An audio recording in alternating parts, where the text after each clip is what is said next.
adalah seorang menteri namanya Bapak Frans Heda itu.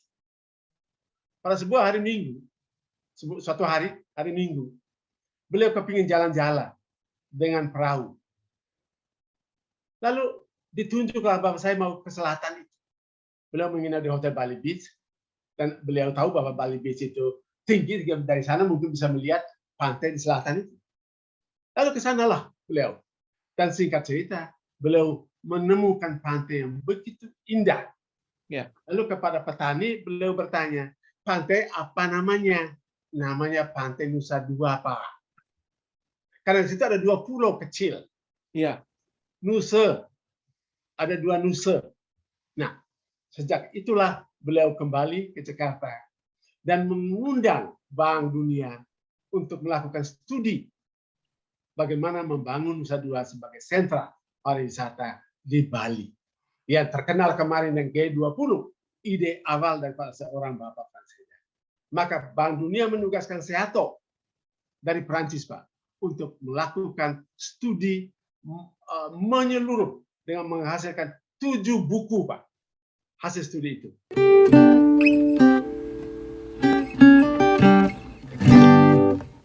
Dalam rangka memperingati Hari Pahlawan 10 November, Kanal Edukasi Pariwisata Indonesia kembali hadir. Kali ini akan berbincang mengenai tokoh pariwisata yang kiranya layak dicalonkan atau disebut sebagai pahlawan dalam bidang pariwisata.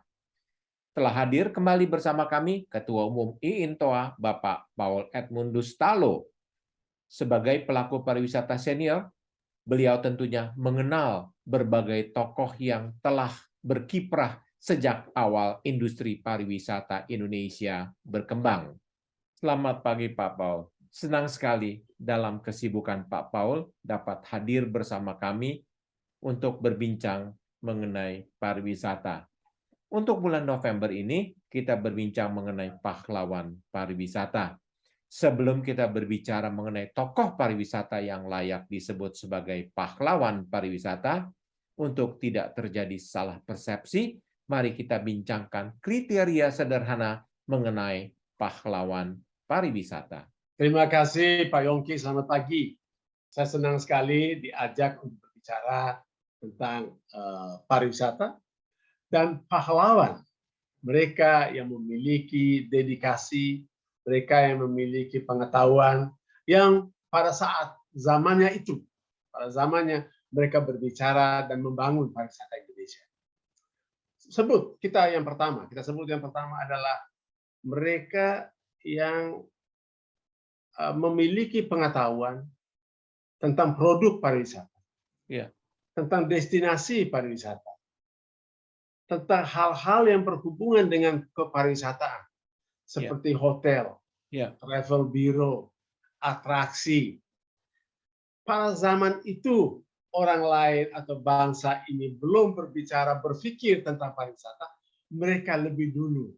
Mereka menjadi pionir untuk membicarakan hal ini. Mereka patut kita kenal sebagai pahlawan. Itu pertama, Pak. Oke. Yang kedua, mereka yang dikenal baik di dalam negeri maupun di luar negeri. Pada zamannya itu pula mereka datang khusus berbicara pariwisata, tidak berbicara hal yang lain. Bagaimana mengembangkan, bagaimana mengedukasi organisasi-organisasi pariwisata pada waktu itu dikenal, antara lain PATA misalnya, di mana bangsa ini belum tahu PATA itu apa, tapi ada tokoh-tokoh tertentu di negara ini yang sudah berbicara tentang PATA, bagaimana menjadi anggota PATA, lalu bagaimana mempromosikan Indonesia dalam bidang pariwisata. Ada pula Pak Yongki, mereka dengan caranya sendiri, dengan biaya sendiri, atau menggandeng orang-orang lain untuk membangun hotel, untuk membangun travel bureau, untuk membangun atraksi-atraksi wisata, mengajar guide-guide untuk berkecimpung di dalam bidang pariwisata, membangun sekolah pariwisata. Mereka itulah yang patut kita kenal sebagai pahlawan. Apabila mereka sudah tidak ada, tentu saja. Termasuk juga saya ingat di tahun 60-an sudah ada Biro Perjalanan Wisata yang mendatangkan kapal pesiar Holland American Lines datang berkunjung ke Indonesia. Kira-kira seperti itu, Pak Paul. Betul sekali, Pak Yogi. Kita mengenang kembali pada sejarah masa lalu, pada zaman Belanda.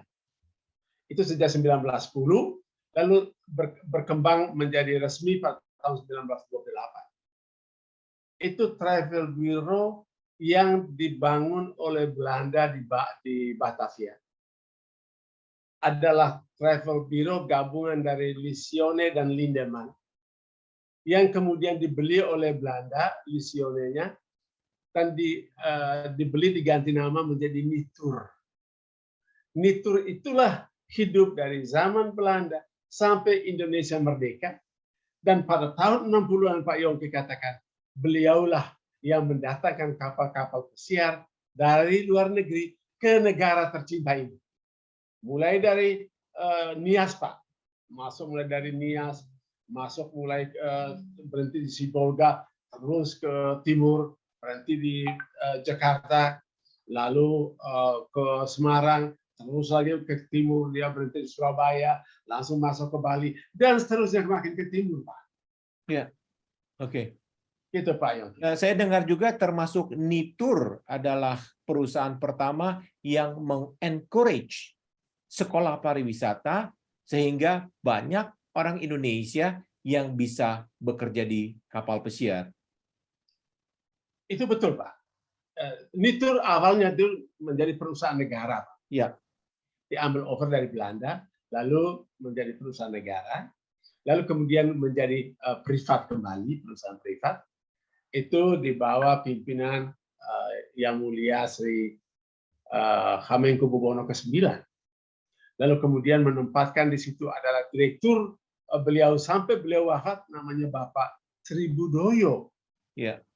Bapak inilah yang mengembangkan pariwisata, yang mendatangkan Hatta ke Indonesia pada tahun 1974. Ya. Ya. Untuk workshop di Jakarta, lalu kemudian sampai ke Bali dan Jogja dan Bali. Ya. Jadi betul, Nitur adalah perusahaan nasional, walaupun itu adalah awalnya dari Belanda, tapi kemudian berkembang sampai saat ini. Saya percaya bahwa nama itu masih melekat di pikiran orang Indonesia. Ya. Dia membangun sekolah ya. dan mengajak orang putra-putra Indonesia untuk bekerja di kapal, dan banyak pada waktu itu teman-teman saya yang saya kenal atau senior-senior saya yang saya kenal yang turun naik di kapal pesiar berkeliling dunia dan mereka mengetahui bagaimana cara melayani. Baiklah Pak Paul, kriteria yang kita bincangkan sederhana sekali karena kita perlu mengingatkan kepada generasi muda bahwa keberadaan generasi old sangat berperan untuk memajukan pariwisata Indonesia. Untuk diskusi kita kali ini, mari kita bincangkan beberapa tokoh in brief. Dan nanti pada episode lain dibicarakan satu atau dua tokoh lebih in-depth. Baik, menurut Pak Paul, siapa saja yang layak kita panggil tokoh atau pahlawan? Tadi Bapak menyebutkan nama Sri Budoyo. Silakan Pak Paul. Terima kasih Pak Yongki. Ada alasan saya mengapa saya menyebut nama beliau, Bapak Sri Budoyo. Karena sejarah daripada Nitur tadi. Nitur didirikan pada zaman Belanda. Ya. Ketika Indonesia belum lahir, saya ulangi lagi. Lalu kemudian nama itu diresmikan oleh Belanda sendiri. Netherlands Indische Toeristen. Ya. Itu Toeristen itu disebut Toeristen. Jadi vereniging. Jadi dia ketika Indonesia merdeka dialihkan menjadi milik Indonesia di bawah Sri Hamengkubuwono ke-9,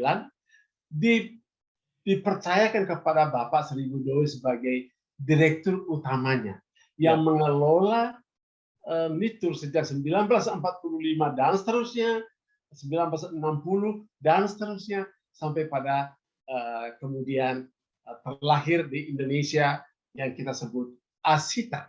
Ya. Saya ceritakan. Asita aslinya didirikan oleh tokoh-tokoh yang pada waktu itu berbicara tentang pariwisata, pengembangan pariwisata, pembangunan pariwisata, bagaimana mempertahankan pariwisata negara ini. Nah, tokoh yang menonjol pada waktu itu sehingga dijadikan ketua pertama daripada perkumpulan asosiasi pariwisata di Indonesia adalah Bapak Sri Budoyo. Beliau kemudian menjadi presiden dalam tanda kutip, maksud saya ketua, mungkin ketua panitia nasional PATA 1974. Lalu kemudian selanjutnya dalam setiap kegiatan kepariwisataan beliau hadir di dalamnya. Saya ingat Pak, saya kenal beliau pribadi tahun 1981 ketika ASEAN melakukan travel mart pertama di Genting Highlands di Malaysia. Beliau hadir di sana sebagai ketua Asita, sebagai direktur utama MITU. Ya. Karena dari Indonesia pada waktu itu diminta adalah ketua asosiasi pariwisata. Beliau yang tampil, Pak. Oke, simply Pak, simple aja. Satu kalimat. Apa yang kita jadikan Pak Sri Budoyo sebagai pahlawan pariwisata? Saya dari definisi syarat-syarat siapa yang dapat diangkat menjadi pariwisata itu sudah lengkap pada beliau. Beliau berbicara tentang pariwisata, beliau memiliki atau memimpin travel bureau, beliau juga mendatangkan kapal pesiar ke Indonesia, lalu beliau juga lah yang selalu mendukung mendirikan sekolah pendidikan bagi anak-anak muda, maka sudah pantasnya beliau menjadi pahlawan pariwisata. Baik, keren sekali. Jadi beliaulah salah satu cikal bakal berdirinya Asita yang katanya saat sekarang dengan 7.000 anggota di seluruh Indonesia. Ya, saya tidak tahu apakah masih ada itu. Artinya apakah masih tetap dibicarakan Asita yang Pak Sri Budoyo? Saya tidak tahu Pak, saya tidak ikuti lagi.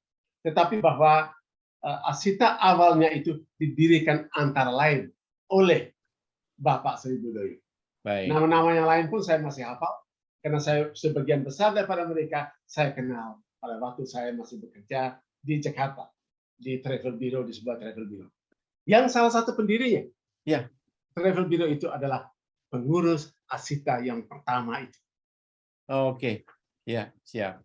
Baik, setelah Pak Sri Budoyo, siapa Pak tokoh berikutnya yang mungkin ada dalam benak Bapak yang patut mendapatkan panggilan pahlawan pariwisata? Saya teringat seorang pejabat resmi pemerintah. Karena kepariwisataan itu juga bagian daripada kegiatan pemerintah yang sah. Kementerian Pariwisata atau Menteri Pariwisata pernah diusulkan pada tahun 1966. Tapi kemudian tidak dibicarakan lagi. Lalu kemudian ada kegiatan pariwisata yang tetap dibicarakan, tetapi melalui Departemen Perhubungan. Jadi pariwisata sejak Indonesia merdeka, dalam tanda kutip boleh dikatakan berada di bawah naungan Kementerian Perhubungan. 1969 ada seorang Menteri Perhubungan namanya Dr. Randus Franseda. Beliau pada 1969 dilantik menjadi Menteri Perhubungan dan ditugaskan untuk juga menangani pariwisata. Maka beliau adalah orang yang mendirikan atau pejabat yang mendirikan Direktorat Jenderal Pariwisata. Oke, jadi mulai terbentuk Dirjen Pariwisata yang pertama pada saat itu ya Pak? Betul. Dan sejak itu pula lah Dirjen Pariwisata berbicara tentang pariwisata nasional. Oke. Jadi ada orang di belakang itu, namanya Menteri Bapak Dr. Anies Pranseda adalah dalam tanda kutip, bukan saya katakan, beliau saya sangat yakin adalah otaknya yang menjadikan Direktur Jenderal Pariwisata sehingga sampai hari ini kita mengenal Direktorat Jenderal Pariwisata yang sudah berganti menjadi Kementerian Pariwisata. Oke, artinya Pak, simply beliau adalah mastermind sehingga terjadinya Direktorat Jenderal Pariwisata. Beliau yang membuat satu institusi khusus yang membidangi pariwisata. Beliau kita patut acungkan sebagai pahlawan pariwisata kita. Ya, saya boleh sampaikan bahwa selain mendirikan atau menetapkan hadirnya Direktorat Jenderal Pariwisata, beliau juga membangun lapangan-lapangan terbang perintis di seluruh Indonesia untuk memudahkan orang berlalu lalang, termasuk turis-turis pada masa itu. Nah, turis mulai berdatangan, Pak. Ya. Itu sampai tahun 90-an masih mempergunakan lapangan terbang perintis. Itu jasanya beliau, sehingga beliau pantas untuk menjadi pahlawan pariwisata. Saya boleh tambah satu, Pak. Ya. Ada sebuah cerita bagaimana menetapkan Nusa Dua, Bali menjadi pusat pariwisata hari ini. Nusa Dua pada saat itu kering kerontang, gersang, berkarang, tetapi pantainya indah. Betul, Pak. Orang tidak tahu kalau pantainya indah, Pak. Orang mengatakan ada orang dari luar yang datang dulu baru tahu bahwa pantai itu ternyata indah. Kalau sekarang ini bisa pakai foto udara dan sebagainya, waktu itu dia tidak tahu, Pak. Dan saya sudah tinggal di Bali pada tahun 1972. Adalah seorang menteri namanya Bapak Pranseda itu. Pada sebuah hari Minggu, suatu hari Minggu, beliau kepingin jalan-jalan dengan perahu. Lalu ditunjuklah bahwa saya mau ke selatan itu. Beliau menginap di Hotel Bali Beach, dan beliau tahu bahwa Bali Beach itu tinggi, dari sana mungkin bisa melihat pantai di selatan itu. Lalu ke sanalah beliau. Dan singkat cerita, beliau menemukan pantai yang begitu indah. Walaupun harus menyingsing celana panjangnya naik ke paha, supaya dia bisa turun jalan kaki karena perahunya mogok di pantai di dekat Nusa Dua itu. Ya. Lalu kepada petani beliau bertanya, pantai apa namanya? Namanya Pantai Nusa Dua, Pak.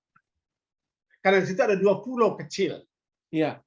Nusa, ada 2 Nusa.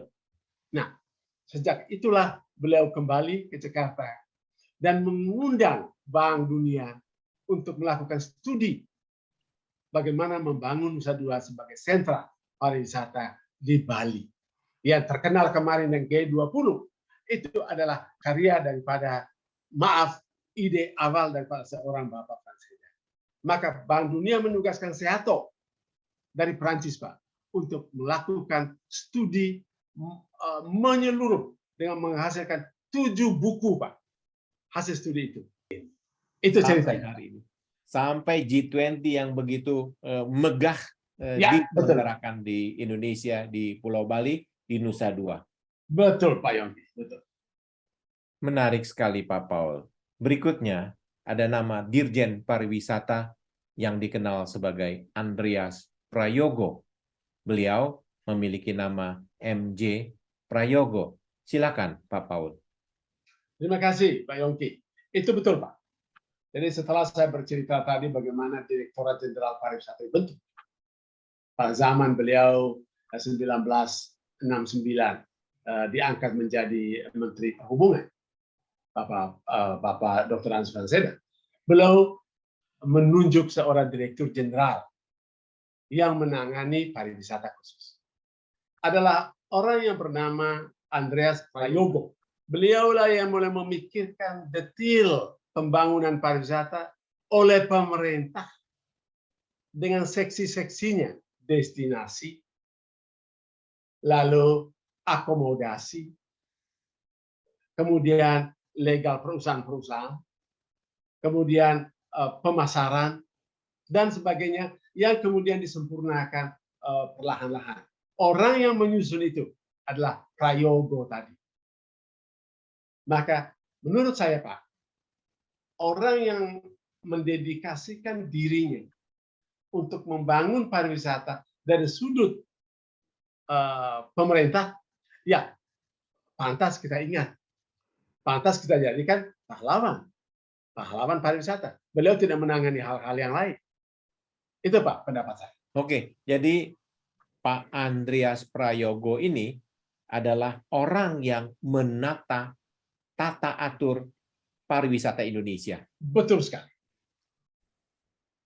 Terima kasih Pak Paul.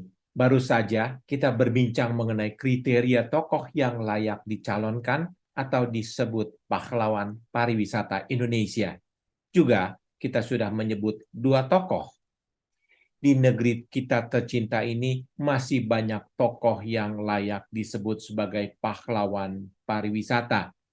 Pada sesi berikut, kita akan menyimak beberapa tokoh lain yang berjasa untuk pariwisata Indonesia. Terima kasih kepada narasumber, Bapak Paul Edmundus Talo, pelaku sejarah pariwisata Indonesia, dan juga saat ini Ketua Umum IINTOA. Saya, Yongki Adiasa, sebagai host, pamit undur diri. Salam Pariwisata Indonesia Maju.